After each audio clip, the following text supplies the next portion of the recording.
नमस्कार दोस्तों, PS take channel में आप लोगों का एक बार फिर से स्वागत है।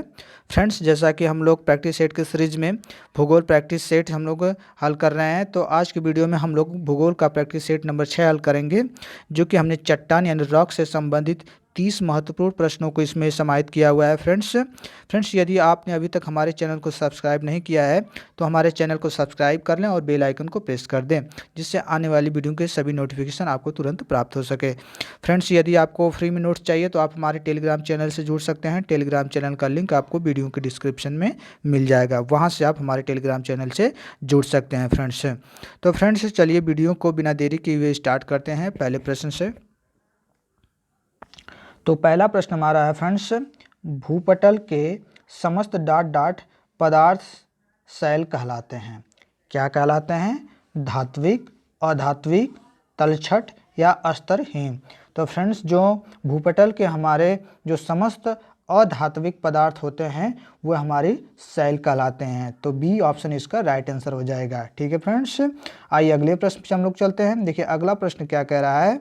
अगला प्रश्न है, इनमें कौन सी शैल एक से ज़्यादा खनिज से निर्मित है। यानी इसमें कौन सी शैल, 4 शैलें दी गई हैं, इनमें ज़्यादा खनिज से वो निर्मित होती हैं। बलुआ पत्थर, चूना पत्थर, संगमरमर या अभ्रक। तो फ्रेंड्स आप लोग बताएं। देखिए फ्रेंड्स, हमारा जो अभ्रक होता है इसमें क्या होते हैं, एक से ज़्यादा खनिज निर्मित होते हैं अभ्रक में। तो ऑप्शन डी इसका राइट आंसर हो जाएगा। ठीक है, देखिए बलुआ पत्थर में क्या होती है, केवल इसमें एक खनिज से निर्मित होती है। चूना पत्थर भी एक खनिज से निर्मित होती है, संगमर। लेकिन अभ्रक जो होता है ये एक से ज़्यादा खनिज से निर्मित होती है, इसलिए ऑप्शन डी हमारा राइट आंसर हो जाएगा, अभ्रक। आइए अगले प्रश्न पर चलते हैं हम लोग। देखिए अगला प्रश्न क्या कह रहा है, इनमें कौन सी शैल एक खनिज से निर्मित है। इनमें कौन सी शैल एक खनिज से निर्मित है? अभ्रक, फेल्सपार, ग्रेनाइट या संगमरमर। तो प्रश्न नंबर 3 का राइट आंसर क्या हो जाएगा फ्रेंड्स? हमारा ऑप्शन डी, संगमरमर। देखिए अभ्रक भी जैसा कि हमने बताया एक से अधिक खनिज से निर्मित होती है, तो फेल्सपार भी हमारी है एक से अधिक, ग्रेनाइट भी होती है, लेकिन संगमरमर हमारी एक से अधिक खनिज से निर्मित नहीं होती है। तो ये हमारा क्या हो जाएगा, केवल एक से खनिज से निर्मित होती है हमारी कौन, संगमरमर। तो यानी ऑप्शन डी इसका राइट आंसर हो जाएगा। आइए अगले प्रश्न पर चलते हैं हम लोग। देखिए अगला प्रश्न क्या कह रहा है। अगला प्रश्न कह रहा है, खनिज कहते हैं। खनिज कहते हैं, खनिज किसे कहते हैं?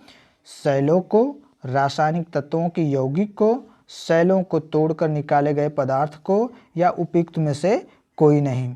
तो फ्रेंड्स देखिए, जो हमारे खनिज होते हैं वे रासायनिक तत्वों के यौगिक को कहते हैं। किसे कहते हैं? रासायनिक तत्वों के यौगिक को कहते हैं। ठीक है फ्रेंड्स, यानी बी ऑप्शन हमारा इसका राइट आंसर हो जाएगा। अगले प्रश्न चलते हैं हम लोग। अगला प्रश्न देखिए क्या है, हेमेटाइट सफ़ेद खनिज है। हेमेटाइट सफ़ेद खनिज है। देखिए क्या है इसका राइट आंसर? ऑक्सीजन प्रधान, सिलिकॉन प्रधान, कार्बन प्रधान, प्राकृतिक प्रधान।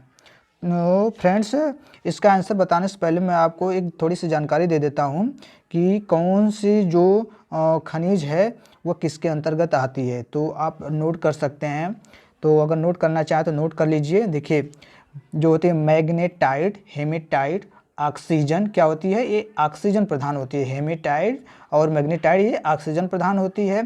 फेल्सपार, अभ्रक, पारक्सीन, एम्फीबोल सिलिकॉन प्रधान होती है।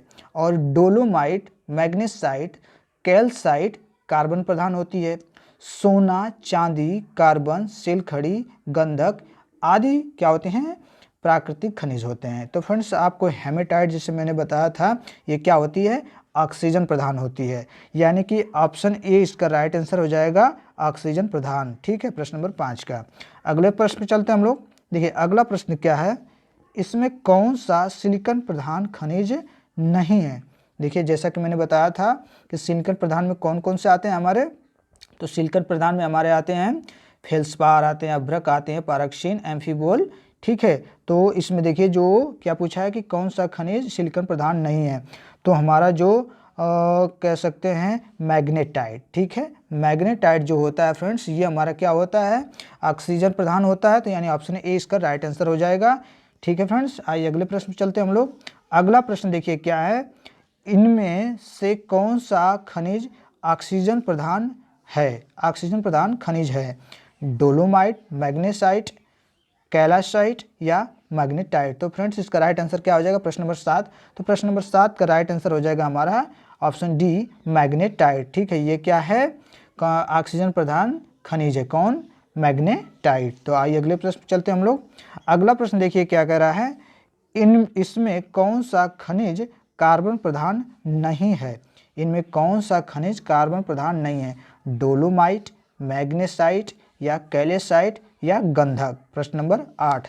तो फ्रेंड्स जो हमारा गंधक है ये कार्बन प्रधान नहीं है। गंधक हमारा क्या है? कार्बन प्रधान नहीं है। ये क्या हमारा प्राकृतिक प्रधान, ठीक है, खनिज है। कौन? गंधक। बाकी जो हमारे डोलोमाइट, कैल्साइट, मैग्नेसाइट ये कार्बन प्रधान है लेकिन गंधक नहीं है। तो ऑप्शन डी इसका राइट आंसर हो जाएगा गंधक। ठीक है फ्रेंड्स, आइए अगले प्रश्न चलते हैं। अगला प्रश्न देखिए क्या कह रहा है, इसमें कौन सा प्राकृतिक खनिज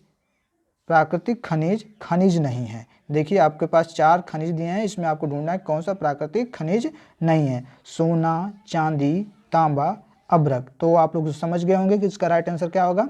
जैसा कि मैंने बताया था, जो हमारा अभ्रक होता है ये क्या होता है? सिलिकॉन प्रधान होता है, यानी ऑप्शन डी इसका राइट आंसर हो जाएगा। बाकी सोना, चांदी, तांबा ये जो है क्या प्राकृतिक खनिज है, अभ्रक नहीं है। तो अभ्रक इसका राइट आंसर हो जाएगा ऑप्शन डी। अगले प्रश्न पर चलते हैं हम लोग। अगला प्रश्न कह रहा है, इसमें कौन सा प्राकृतिक खनिज है? सेल खड़ी, फेल्सपार, हेमेटाइट या कोई नहीं? तो फ्रेंड्स जो हमारा सेल खड़ी है ये प्राकृतिक खनिज है, बाकी हमारे प्राकृतिक खनिज नहीं है। तो सेल खड़ी हमारा प्राकृतिक खनिज, यानी ऑप्शन ए इसका राइट आंसर हो जाएगा। अगले प्रश्न पे चलते हैं हम लोग।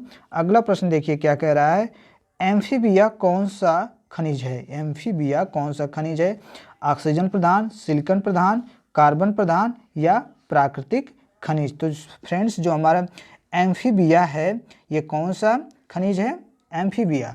तो फ्रेंड्स जैसा कि मैंने बताया था यह सिलिकॉन प्रधान खनिज है। कौन सा? सिलिकॉन प्रधान खनिज है। तो राइट आंसर हमारा कौन सा हो जाएगा? ऑप्शन बी इसका राइट आंसर हो जाएगा। अगले प्रश्न चलते हैं। अगला प्रश्न है, पायरॉक्सिन कौन सा खनिज है? पायरॉक्सिन कौन सा खनिज है? ठीक है, ऑक्सीजन प्रधान, प्राकृतिक खनिज, कार्बन प्रधान या सिलिकॉन प्रधान? तो जो हमारा पायरॉक्साइन है ये हमारा सिलिकॉन प्रधान होता है। तो ऑप्शन डी इसका राइट आंसर हो जाएगा, सिलिकॉन प्रधान। ठीक है, ऑप्शन डी।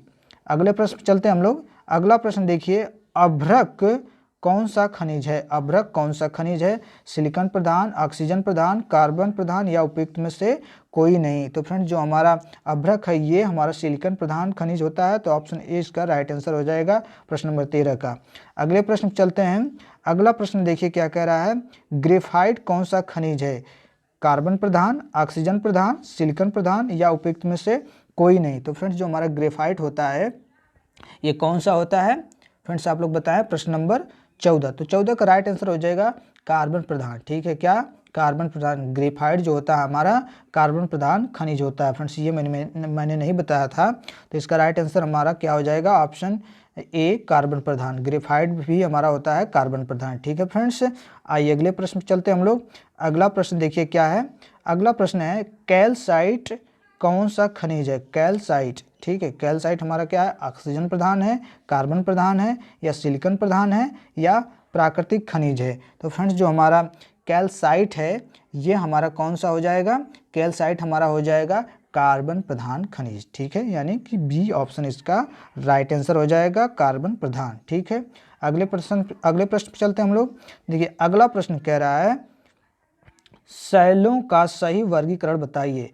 सही वर्गीकरण आपको बताना है कि पहले कौन सी सेल बनी, फिर उसके बाद कौन सी, फिर उसके बाद कौन सी।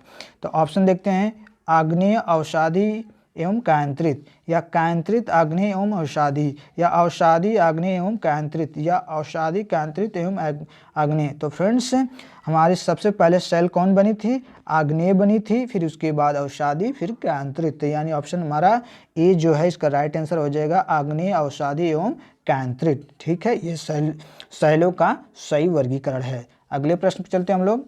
अगला प्रश्न देखिए क्या कह रहा है, आग्नेय सेलों की उत्पत्ति हुई है। किससे हुई है? अग्नि से, ज्वालामुखी उद्गार से, मैग्मा से या उपयुक्त में से कोई नहीं। प्रश्न नंबर 18। तो प्रश्न नंबर 18 का राइट आंसर हमारा हो जाएगा फ्रेंड्स मैग्मा। ठीक है, मैग्मा से हुई है, यानी ऑप्शन सी इसका राइट आंसर हो जाएगा।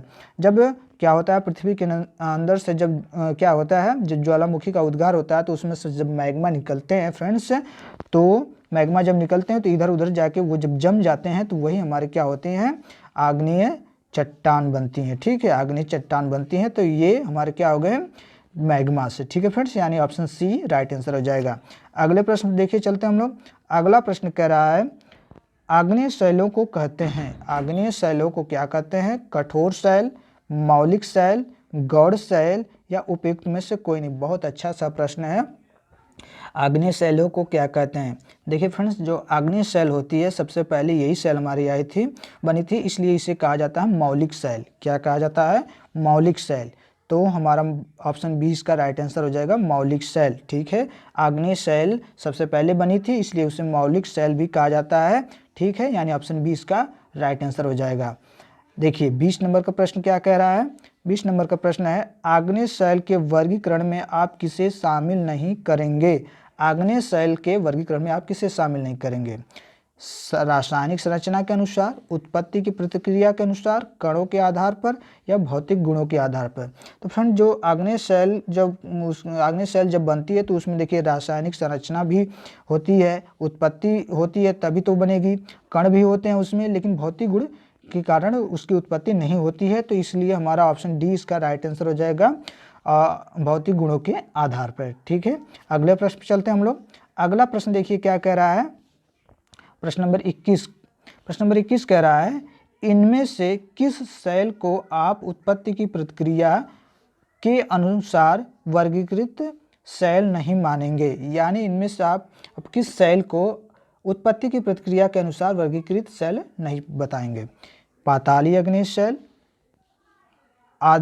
अद्वितीय अग्नेय शैल या बहिरोधी अग्नेय शैल या अधिशिलिका अग्नेय शैल। तो फ्रेंड्स, इसका राइट आंसर क्या हो जाएगा? प्रश्न नंबर 21। तो प्रश्न नंबर 21 का राइट आंसर हो जाएगा फ्रेंड्स हमारा ऑप्शन डी, अधिशिलिका अग्नेय शैल। ठीक है, ये क्या है हमारी?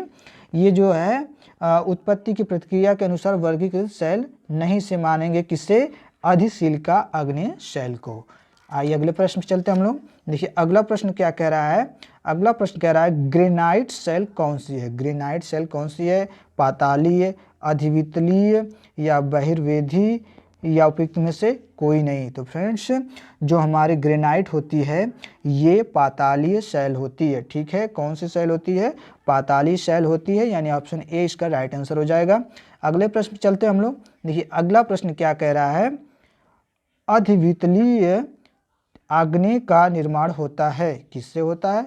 भूगर्भ में लावा जमने से, भूगर्भ के मध्य भाग में लावा जमने से या भूगर्भ में छिद्रों, नलिकाओं, दरारों में लावा जमने से या उपयुक्त में से किसी से भी नहीं। प्रश्न नंबर 24। तो फ्रेंड्स, प्रश्न नंबर 24 का हमारा राइट आंसर हो जाएगा भूगर्भ में छिद्रों, नलिकाओं, दरारों में लावा जमने से क्या होता है? अद्वितीय शैल, ठीक है, आग्नेय का निर्माण होता है, यानी ऑप्शन सी राइट आंसर हो जाएगा प्रश्न नंबर 24 का। आइए अगले प्रश्न पे हम लोग चलते हैं। अगला प्रश्न देखिए क्या कह रहा है? अगला प्रश्न हमारा कह रहा है कि डोलेराइट किस प्रकार की शैल है? डोलेराइट किस प्रकार की शैल होती है? पातालीय, अधिवितलीय, बहिर्वेदी या उपयुक्त में से कोई नहीं। तो फ्रेंड्स, जो हमारी डोलेराइट होती है वह अधिवितलीय शैल होती है। ठीक है, कौन सी शैल होती है? अधिवितलीय, यानी कि ऑप्शन बी इसका राइट आंसर हो जाएगा। ठीक है, अगले प्रश्न में हम लोग चलते हैं। प्रश्न नंबर 26। छत्रशिला का निर्माण होता है। छत्रशिला का निर्माण किससे होता है? उन्नतोदर लावा जमाव से या नतोदर लावा जमाव से या समतल लावा जमाव से या परतदार लावा जमाव से।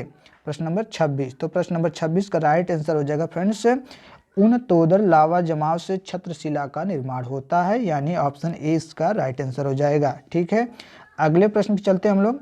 अगला प्रश्न देखिए कह रहा है छत्रशिला आकृति है, किस प्रकार की आकृति है? वलित प्रवृत्तों, लावा जमाव की, या गुंबदाकार लावा के जमाव की, या नतोदर लावा के जमाव की, या उपयुक्त में से कोई नहीं। प्रश्न नंबर 27। तो फ्रेंड्स जो हमारी छत्रशिला की आकृति होती है वो गुंबदाकार लावा के जमाव की होती है। तो यानी ऑप्शन बी इसका राइट आंसर हो जाएगा। ठीक है, अगले प्रश्न में हम लोग चलते हैं। अगला प्रश्न देखिए क्या कर रहा है, फाइकोलिथ आकृति है। फाइकोलिथ आकृति कैसी आकृति है, वलित परतों की मैग्मा के लहरदार जमाव की, या तस्तरी नुमा परतों के मैग्मा के जमाव की, या पतली चादर के रूप में मैग्मा के जमाव की, या समानांतर परतों के रूप में मैग्मा के जमाव की। तो फ्रेंड्स जो हमारी फाइकोलिथ आकृति होती है वह वलित परतों की मैग्मा के लहरदार, जैसे इसमें क्या होता है, नतोदर और उत्तोदर दोनों होते हैं। ठीक है, तो ये हमारा राइट आंसर क्या हो जाएगा, ऑप्शन ए इसका राइट आंसर हो जाएगा, वलित परतों के मैग्मा के लहरदार जमाव से, यानी कि ए आड़े टेढ़े होती हैं, इसलिए हमारा राइट आंसर क्या हो जाएगा, ऑप्शन ए। आइए अगले प्रश्न पे चलते हैं हम लोग। अगला प्रश्न देखिए क्या कह रहा है, लैपोलिथ आकृति है। लैपोलिथ आकृति कैसी आकृति है, मैग्मा के गुंबदाकार जमाव की, मैग्मा के वलित परतों के मध्य के जमाव की, या मैग्मा के तस्तरीनुमा परतों के जमाव की, या मैग्मा के गहरे परतों के जमाव की। तो फ्रेंड्स जो लैपोलिथ होती है ये हमारी जो होती है ना फ्रेंड्स, ये मैग्मा के तस्तरीनुमा परतों के जमाव की आकृति होती है। ठीक है, कौन सी, लैपोलिथ। तो ऑप्शन सी इसका राइट आंसर हो जाएगा। फ्रेंड्स जैसे इसमें आपको शब्द मिल रहे हैं लैपोलिथ, पैथोलिथ, लाइकोलिथ, फैलोलिथ, तो ये जो हमारे हैं ये आग्नेय चट्टानों के, ठीक है, स्वरूप हैं। कौन से, आग्नेय शैल या चट्टानों के। ठीक है, आइए अगले प्रश्न पे हम लोग चलते हैं। देखिए अगला प्रश्न क्या है, अगला प्रश्न हमारा ये है, बैथोलिथ स्थित होते हैं। बैथोलिथ स्थित कहाँ होते हैं, भूमि में अत्यधिक गहराई पर, भूगर्भ में मध्यवर्ती भाग में, या भूगर्भ में दरारों में, या भूगर्भ में छिद्रों में। तो फ्रेंड्स जो बैथोलिथ होते हैं ये हमारे भूमि में अत्यधिक गहराई पर स्थित होते हैं। कहाँ पे, भूमि में अधिक गहराई पे, यानी ऑप्शन ए इसका राइट आंसर हो जाएगा, भूमि में अत्यधिक गहराई पे। तो अगले प्रश्न पे हम लोग चलते हैं। अब देखिए अगला प्रश्न कह रहा है, गुंबदाकार जमाव देवदार वृक्ष की आकृति के कहलाते हैं। क्या कहलाते हैं, लैकोलिथ, फाइकोलिथ, बैथोलिथ, या सीडार। तो फ्रेंड्स जो हमारा सीडार होता है ये गुंबदाकार जमाव देवदार वृक्ष की आकृति वाले होते हैं। ठीक है, क्या होते हैं, सीडार। तो ऑप्शन हमारा राइट आंसर कौन सा हो जाएगा, डी ऑप्शन जो है राइट आंसर हो जाएगा, सीडार। आइए अगले प्रश्न पे चलते हैं हम लोग। देखिए अगला प्रश्न क्या कह रहा है, अगला प्रश्न कह रहा है, सीट बनते हैं, किससे बनते हैं, मैग्मा के समानांतर परतों के विस्तृत जमाव से, मैग्मा के विस्तृत परंतु पतली चादर के रूप में जमाव से, मैग्मा के अत्यधिक गहराई पर बने जमाव से, या उपयुक्त में से कोई नहीं। तो फ्रेंड जो हमारे सीट बनते हैं वह कैसे बनते हैं, प्रश्न नंबर 32। तो प्रश्न नंबर 32 का राइट आंसर हो जाएगा, मैग्मा के विस्तृत परंतु पतली चादर के रूप में जो जमा होता है उससे हमारे सीट बनती है। ठीक है फ्रेंड्स, यानी ऑप्शन जो हमारी बी है अब ये राइट आंसर हो जाएगा। ठीक है, अगले प्रश्न पे हम लोग चलते हैं। देखिए अगला प्रश्न नंबर 33 कह रहा है, समकोण बनाते हुए मैग्मा के लघु जमाव कहलाते हैं। जो समकोण बनाते हुए मैग्मा का लघु जमाव होता है वह क्या कहलाता है, बॉस, सिल, स्टॉक, या डाइक। तो फ्रेंड जो समकोण बनाते हुए मैग्मा का लघु जमाव होता है वह हमारा बॉस कहलाता है। ठीक है, यानी ऑप्शन ए इसका राइट आंसर हो जाएगा। अगले प्रश्न पे चलते हैं हम लोग। अगला प्रश्न कह रहा है, स्टॉक होती है, स्टॉक क्या होती है, तस्तरी नुमा आग्नेय शैल, या गोलाकार आग्नेय शैल, या परतदार आग्नेय शैल, या गहराई पर बनी आग्नेय शैल। प्रश्न नंबर 34। तो फ्रेंड्स जो हमारी स्टॉक होती है वह गोलाकार आग्नेय शैल होती है। कौन सी, गोलाकार आग्नेय शैल। तो यानी ऑप्शन बी हमारा राइट आंसर हो जाएगा। ठीक है, अगले प्रश्न पे हम लोग चलते हैं। देखिए अगला प्रश्न क्या कह रहा है, प्रश्न नंबर 35, और ये लास्ट प्रश्न है इस वीडियो का फ्रेंड्स। तो देखिए प्रश्न नंबर 35 कह रहा है, अर्धसिलिका आग्नेय शैल में सिलिका की मात्रा होती है। अर्धसिलिका आग्नेय शैल में सिलिका की मात्रा कितनी होती है, 80 से ज़्यादा, 80% से ज़्यादा, 60% से 70%, 70% से 80%, या 100%। तो जो अर्धसिलिका की मात्रा होती है फ्रेंड्स वो हमारी होती है कितने, 80% से ज़्यादा, ठीक है, 80% से ज़्यादा होती है, यानी 80 और 70 के बीच में होती है, सॉरी 80 और 90 के बीच में होती है, तो हमारी 80% से ज़्यादा होती है, यानी ऑप्शन बी इसका राइट आंसर हो जाएगा, ऑप्शन ए, ठीक है। अधिशिलिका आग्नेय सेल, हमारी सेल में जो सिलिका की मात्रा होती है वो 80% से ज़्यादा होती है, ऑप्शन ए इसका राइट आंसर हो जाएगा। तो फ्रेंड्स, आपको वीडियो में ये जो प्रश्न आपको मैंने इस सेट में मैंने लाए थे, ये प्रश्न आपको कैसे लगे कमेंट में ज़रूर लिखिएगा।